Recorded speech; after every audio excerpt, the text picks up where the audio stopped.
그러니까 본인도 작품을 수집하고 있나요? 그럼요. 여기서 가장 힘든 것은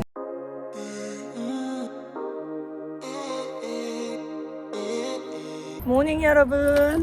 오늘도 저희에게 좋은 영감을 주시는 백스님을 만나보는 시간 백스테이지 인터뷰. 오늘은 프리즈 아트페어 소속으로 계시면서 오랜만에 만나뵙는 싱글 백스님. 또 세계에 잘 나가는 아트씬의 중심이 되는 도시들을 누비면서 살고 있는 우리 민주 씨의 싱글 라이프 이야기를 들어보겠습니다. Stay tuned.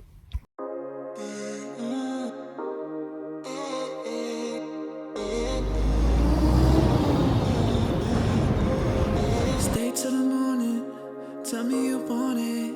You know I'll go on and on, cause you're too important.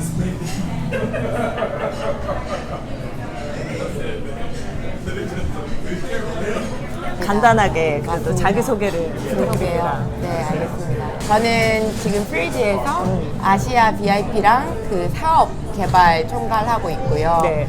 작년에 저희가 처음으로 서울에 프리즈를 론칭하였습니다. 그러니까 또 우리가 제가 혹시- 마침 서울 갔을 때 또 그러니까요. 마주쳤잖아요. 그러니까요. 너무 반가웠잖아요. 그래서 프리즈는 한국에서 처음이었고 처음이고 그게 아시아에서 처음 열린 거예요. 아 그러면 사실 민주 씨한테는 더 즐거운 소식이 아닐 수가 없네요. 본인이 한국 사람으로서. 너무 뿌듯한 것도 없지만 그래도 결정됐다는 그것만으로도 너무 뿌듯하고 원래 그럴 때 애국심 갑자기 갑자기 너무 행복하고 뿌듯한 순간이었죠. 근데 일을 해보니까 또 이제 돈을 벌어야 되잖아. 그럼요. 근데 지금의 보수나 아니면 미술 업계에서 다양한 직업군이 있지만 여자들이 일하면서 연봉이나 네. 돈 버는 게 괜찮은 직업군인가요? 마음의 들어가 있습니다. 준비가 되신 분들만 들어오시기를 권장드립니다.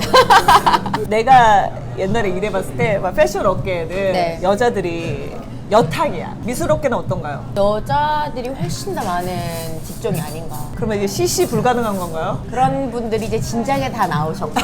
제가 카더라로 이 작품을 사실 좀 이렇게 가려서 판다? 그러니까 이게 돈을 준다고 살 수 있는 게 아니라 어떤 사람한테 내 작품이 가느냐를 네네네. 좀 가린다? 이게 사실일까요? 그럴 수 있지요. 왜? 예를 왜일까요? 들어보면 어쨌든 이 갤러리의 문화 자체가 살롱 문화처럼 와가지고 이거 반짝거리는 다이아몬드를 사서 가는 게 아니거든요. 그렇기 때문에 판매하는 자와 사가치는 분에 대한 신뢰도라든지 그런 것들도 다 같이 중요하게 작용을 해요. 그리고 추후에는 이 작품을 다시 빌려와서 회고전을 할 때는 빌려가야 될 수도 있고 그러니까 판매할 때에도 그냥 지금 1차적인 이 수익만 생각하는 게 아니라 조금 더 중요하신 분들에게 갈 수 있도록 생각해보면 옷 같은 거는 사실 디자이너가 내가 이런 고객에 입히고 싶다고 생각을 해도 어쨌든 매스 프로덕션이니까 이게 컨트롤이 안 되는데 그쵸. 작품은 하나니까 약간 컨트롤이 되는 거구나. 그렇죠. 해야지. 컨트롤 해야지 이게 더 안전하고 건강하게. 사실 뮤지엄도 어떤 작가가 자기가 생산하는데 한계가 있으니까 그런 전시를 모아서 하려면 네. 이 소유한 사람들이 이걸 빌려주고 맞아요. 해야지 또 전시가 되는 거고 하니까 어떻게 보면 그 작품을 소유한 사람들 트랙이 가능하겠네요. 그럼요. 트랙이 돼야지 또.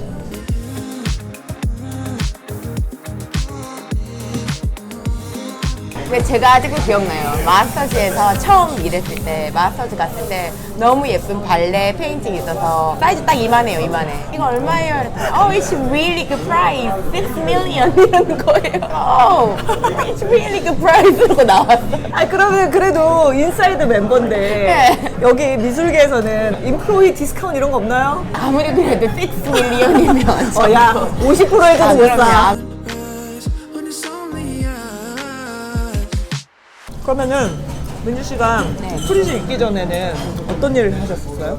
저는 프리즈 있기 전에는 아트 부산이라는 국내 다른 아트 페어에서 일을 했어요. 프리즈랑 같은 건데 부산을 베이스로 한국에서 하는. 맞아요. 그럼 민주 씨의 메인 거처는 서울이에요? 서울입니다. 서울은 조금 고민이었어요. 근데 서울은 어떻게 평생 살던 도시이기 때문에 과연 서울이 다른 지금 내가 가는 런던, LA, 뉴욕만큼 큰 매력을 가질 수 있을까?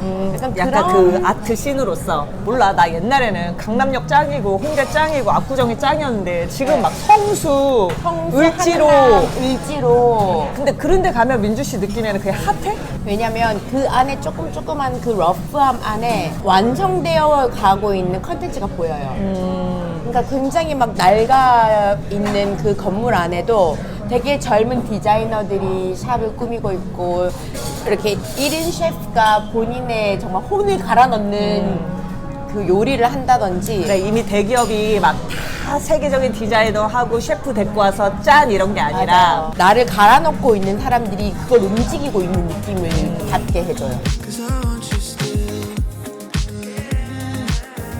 뭔가 아트 네. 이러면은 굉장히 벽이 높게 느껴지고 아. 약간 그들만의 리그 같고 네네. 그런 느낌이 없지 않아 있잖아요. 근데 전혀 진짜 그렇게 생각하지 마시고 미술관 가는 것도 그렇고 갤러리 가는 것도 그렇고 이게 약간 문화로 자리 잡으면서 일단 가서 전시를 보는 것을 이렇게 부담스럽지 않게 생각하는 그런 문화가 생긴 것 같아요. 한국에 드디어. 우리가 그냥 동네 어디 구경 갔을 때 그렇죠. 예쁜 가게 있으면 쓱쓱 들어가듯이. 들어가듯이 아니 근데 벽은 낮아졌는데 가격벽은 여전히 높잖아. 맞습니다.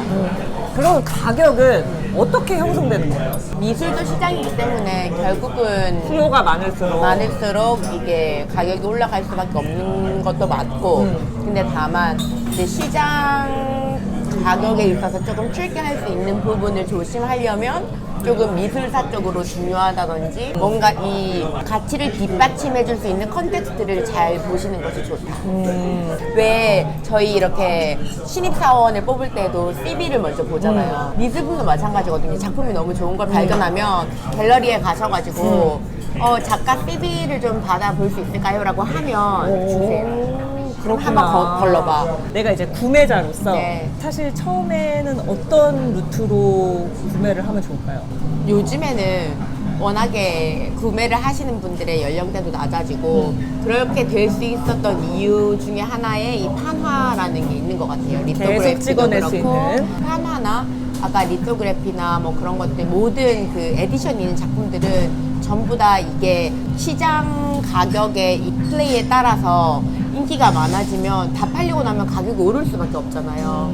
그래서 이거는 충분히 가치가 있으나 시작 엔트리 레벨이 낮아졌기 때문에 훨씬 더 많은 분들이 시작하기 좋은 것 같아요.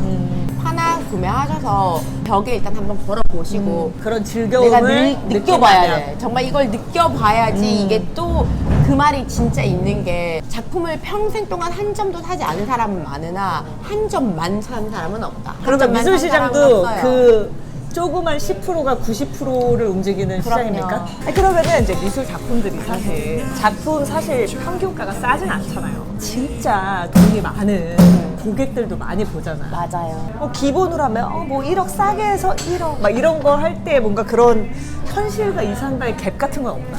당연히 있죠. 많은 분들이 저한테 특히 제 직함이 막 VIP, 막 아시아 막 그렇게 되어 있으니까 내가 아는 사람 중에 가장 화려한 삶을 살고 있는 것 같다. 그렇게들 생각하시는 분들이 많으세요. 화려한 거를 바라보면서 더 뭔가 그거를 향해서 가려고 하고 뭔가 그럴 수 있을 것 같다고 많이 생각들 하시는데 저는 오히려 그렇게 하면 오래 못 버틸 것 같아요. 그냥 본인이 이게 일과 자기 삶을 좀 이렇게 분리를 한 분리시켜야지 거구나. 일이 나라고 생각해버리고 여기에 뛰어드는 순간부터 출구가 없어요. 그래서 제가 당연히 모두가 시작은 이렇게 갈 거예요. 그러다가 분리해내는 방법을 배워나는 거. 나만의 행복을 찾아내는 게 되게 중요한 일인 것 같아요. 특히나 그렇게 뭔가 큰 돈이 오가고 맞아요. 화려한 게 많고 이런 업계에서 네네. 근데 또 이제 사람들 중에서는 프리즈가 뭔지 모르시는 분들도 계실 테니까 간단하게 프리즈에 대해서 소개를 해주세요. 알겠습니다. 프리즈는 원래 매거진 컴퍼니예요. 원래 미술 관련? 미술 잡지사. 오. 네. 그래서 91년도에 영국에서 발간된 미술 잡지사고 이 잡지사다 보니까 아무래도 지금 살아있는 작가들과 이렇게 프로젝트 할 수 있는 일들이 많았을 것이고 그러면 이 작가들이 나갈 수 있는 무대들이 너무 적으니까 조금 효과 있는 전시를 만들려면 어떤 전시를 만들어줄 수 있을까 고민하다가 만든 게 이제 프리즈 아트페어예요. 그러면 프리즈 같이 유명한 아트페어는 또 뭐가 있을까요?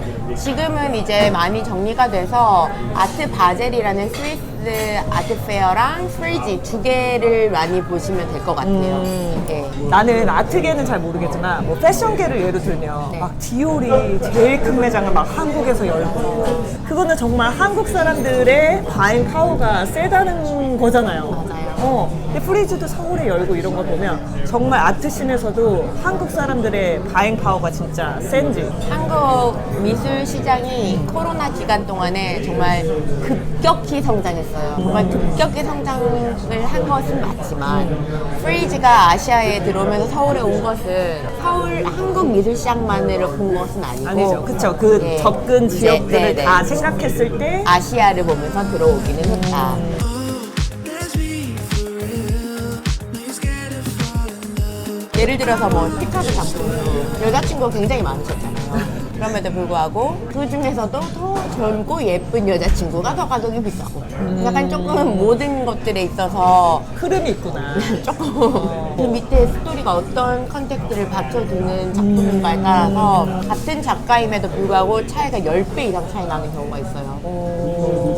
아티스트를 작품을 본다 할 때는 뭐 이렇게 조금만 삼청동도 그렇고 갤러리들이 있고 아니면 막 국립중앙박물관 맞아요. 이런 아니면 모마 막 이런 뮤지엄이 있고 근데 지금 이런 거 프리즈나 아트부산 같이 페어가 있잖아요. 네네. 이런 세 군데의 차이가 뭘까요? 페어는 말 그대로 갤러리들이 참여를 해서 부스가 이렇게 있으면 미술 백화점이에요. 오셔서 작품을 사러 오는. 그럼 거기에서는 일반 사람들이 가면 거기서 보는 작품들은 다 살 수 있는 건가요? 다 살 수 있는 거예요. 페어는 벽에 걸려 있는 거 다 사실 수 있는 네, 그런 곳입니다. 그럼 A라는 작가가 있으면 A라는 갤러리에서 익스클루시브를 하는 게 아니라 다른 데도 여럿이서 작품을 팔기도 하는 거네요.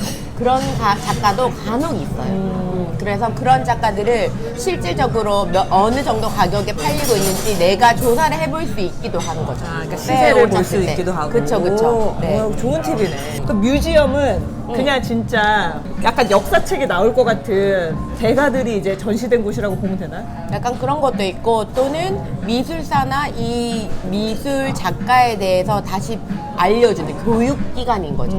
그다음에 갤러리는요? 페어는 갤러리들이 참여하는 거거든요. 그러니까 갤러리 큰 페어에 참여하기 이전에 얘네들이 개별적으로 다 다 존재하는 튼튼하게 시장이구나. 존재를 해야지 이들이 페어를 만들 수 있는 거예요. 좋은 페어를. 그러니까 각자 매장이 있고 이렇게 다 같이 모여서 팝업 스토어 하는 것 같은 거네. 딱 그거예요. 팝업 백화점. 그게 페어고. 그게 페어예요. I'll keep you from hurting. Baby, I'll always be here. Even in a 근데 이제 가격이 네. 막 천차만별이지만 비기너들이 네네네. 처음에 진입할 수 있는 좋은 방법이 있다면 저는 일단 아트페어를 가시는 걸 추천드려요. 왜냐하면 아트페어 가시면 무조건 다 비싼 작품이 있는 것은 아니거든요. 거기 찾아보시면 젊은 작가 섹션이 꼭 있어요. 그렇기 때문에 그 젊은 작가 섹션을 가셔가지고 첫 번째 때 절대 하시지 마시고 한 두세 번 정도는 계속 꾸준히 보시면서 정말 내가 두세 번 봐도 질리지 않는 게 어떤 작품인지 보시는 거 먼저. 우리 아티스트들은 어떤 루트로 그렇게 가게 되는 거예요? 성공의 가도를 가는 모든 사람이 루트가 틀리지. 뭐 발굴될 수도 있고 컨테스트에 나갈 수도 있고 맞아요. 다양하지만 그럼 미술계에서 말하는 그런 정석은 뭐예요? 일단은 미술도 은둔형처럼 열심히 대작을 집에서 그리는 것도 중요하겠지만 네트워크가 사실 되게 중요하거든요. 작가분들도 인스타그램도 열심히 하시고 최대한 좀 중요한 큐레이터들이 오는 자리라든지 뭐 미술가 높은이라든지 이제 그런 곳들은 본인이 이제 사실은 가서 직접 보여줘야지. 여기 숨어져서 열심히 작품만 하지 말고 나 여기 있어요. 맞아요. 안녕하세요. 근데 그게 사실 너무 중요하지. this ain't a good time. Being in love time. 그럼 민주 씨도 여기 일하면서 당연히 작품 보는 눈도 좋아지고 더 당연히 누구보다 빨리 그런 쪽을 보고 하잖아요. 그쵸. 그러니까 본인도 작품을 수집하고 있나요? 그럼요. 여기서 가장 힘든 것은 다 사지 못한다는 거. 그럼 민주 씨가 작품 고를 때 뭔가 기준은 뭐예요? 제가 평소에 꽂혀 있는 거에 따라서 다른 것 같아요. 가장 최근에 제가 구매한 거는 되게 히스토릭한 작품이거든요. 젊은 여성 노동자들이 노동하고 있는 작품이에요. 사실 그러니까 저도 진짜 많이 변한 것 같아요. 옛날에 좋아하던 거랑 네, 지금 좋아하던 거랑 좋아하던 그런 분야도 많이 바뀌는 것 같고 성향도 바뀌고. 여성으로서 노동을 하고 있으니까 그런 데 좀 이렇게 이해하는 건가? 지금 명품들은 아주 콧대가 높이 계속해서 떨어질 생각 없이 계속 오르는데 다시 내려가는 거 없이 아트 시장도 여전히 계속 올라가는 아트 시장이- 시장도 뭐 조금의 움직임은 있겠지만 전반적으로 보면 올라가는 산처럼 그려지는 시장이 아닐까. 오늘 사는 게 제일 싸다가 여기도 적용되는 거네. 그럼요. 지금 이 순간이 제일 싸다. 지금 보는 거를 지금 사자. 지금 이 순간이 제일 싸다. 안녕.